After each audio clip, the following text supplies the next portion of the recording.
C'est une belle question, on est au début de cette aventure, je pense. Même si elle a commencé il y a longtemps, on n'est pas au bout du chemin et ça va dépendre très, très fortement d'un certain nombre de choix politiques que nous serons amenés à faire dans les prochaines années. L'ouverture ou pas de la data, remettre ou pas de l'éthique dans le numérique. Laisser la liberté à chacun ou pas de s'emparer de cette technologie, des choix d'éducation aussi, des choix...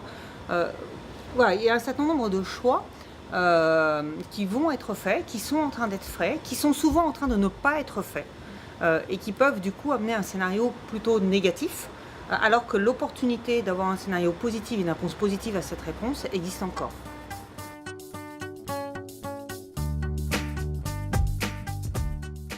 Les algorithmes sont-ils nos nouveaux maîtres ou nos nouveaux serviteurs?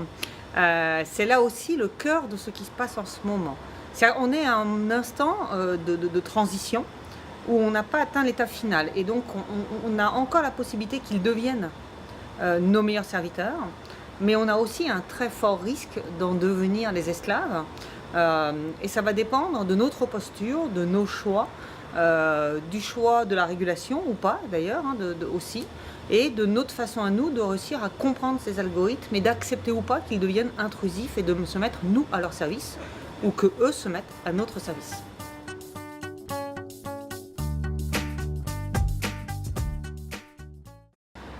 La réponse est oui et non. On a tous appris à lire et écrire, c'est pas pour autant, ou presque, quoi. Si, voilà, la plus grande partie de la population aujourd'hui c'est lire et écrire, tout comme on connaît le nord et le sud sur une carte de géographie, tout comme on est un peu capable de parler anglais.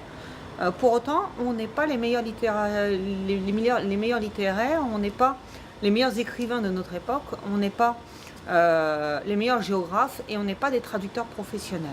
Donc oui, toute la population doit comprendre ce qui est derrière le code, doit comprendre que le code c'est une mode de pensée, doit comprendre que c'est quelqu'un qui l'a écrit, peut-être plus pour longtemps avec les ordinateurs qui commencent à écrire du code eux-mêmes. Doit être capable de comprendre ce qu'est un algorithme, doit l'avoir utilisé, doit l'avoir manipulé. Ça, il faut l'apprendre dès son plus jeune âge. Que ce n'est pas magique, que ce n'est pas une question de mysticisme, que la technologie est d'abord un choix humain et un choix de pensée, et qu'on est capable de le décrypter, de le comprendre ou de demander à pouvoir se le faire traduire. Là, il y a vraiment un enjeu à faire comprendre ça et ça passera par enseigner en partie le code, mais comme on a enseigné la géographie pour nous apprendre ce qu'était le monde et le fait qu'il était plat ou rond et quels étaient les flux commerciaux, à la même hauteur. Pas pour faire de nous des développeurs, c'est pas l'objectif. L'objectif, c'est de faire des médecins, par exemple, ou des comptables ou des directeurs financiers qui sachent intégrer les enjeux technologiques dans leur métier et non pas faire de nous tous des technophiles et des technologues.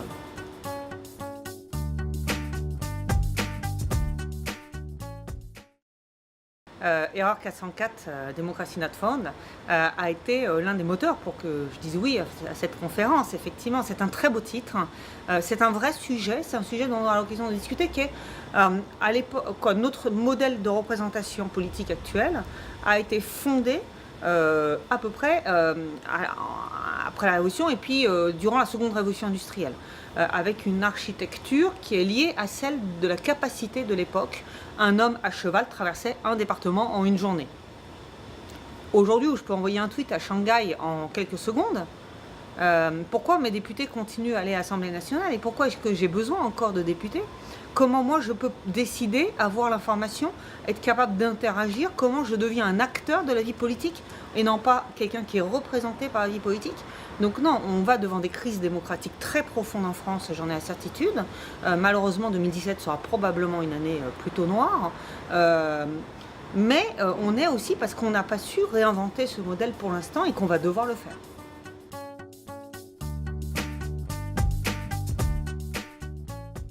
Les leaders de demain, ceux qui auront le pouvoir demain, c'est ceux qui seront capables de comprendre et d'intégrer cette technologie à leur choix éthique, politique et à leur capacité de faire. C'est-à-dire que